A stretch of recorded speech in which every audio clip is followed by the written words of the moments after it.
এমনও সময় গেছে 3.5 ঘন্টা দাঁড়ায় এখান থেকে 300 টাকার তেল নিচ্ছি।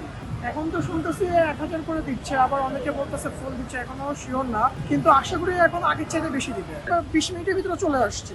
আজকে বেশিক্ষণ না, আনুমানিক 15 মিনিট ধরে লাইনে দাঁড়ায় আছি। আগের দিনগুলোতে তেমন একটা বেশিক্ষণ দাঁড়ানো লাগে না, তারপরেও দাঁড়ানো লাগছে। আগে তো প্রায় 1 ঘন্টা 1.5 ঘন্টা এমনও সময় গেছে 3.5 ঘন্টা দাঁড়ায় এখান থেকে 300 টাকার তেল নিচ্ছি।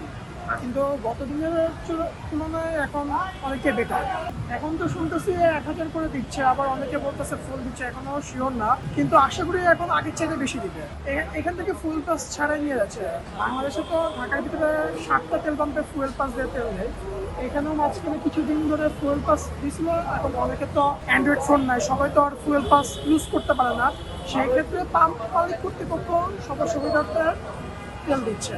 আমি এমনও সময় দেখছি মানুষজন ভোর 5টার সময় এসে লাইনে দাঁড়ায় আছে। ভোর 5টার সময় তেল দেওয়া শুরু করছে 1টার সময়, 20 মিনিটের ভিতরে চলে আসছে। তেলের দাম বাড়লেও কিছু বলার নাই।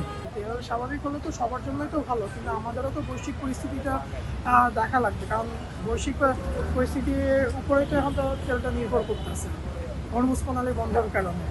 এটাও যদি স্বাভাবিক হয়ে যায়, আশা করি এটা খুব সুন্দর দ্রুত ভালো হয়ে যাবে।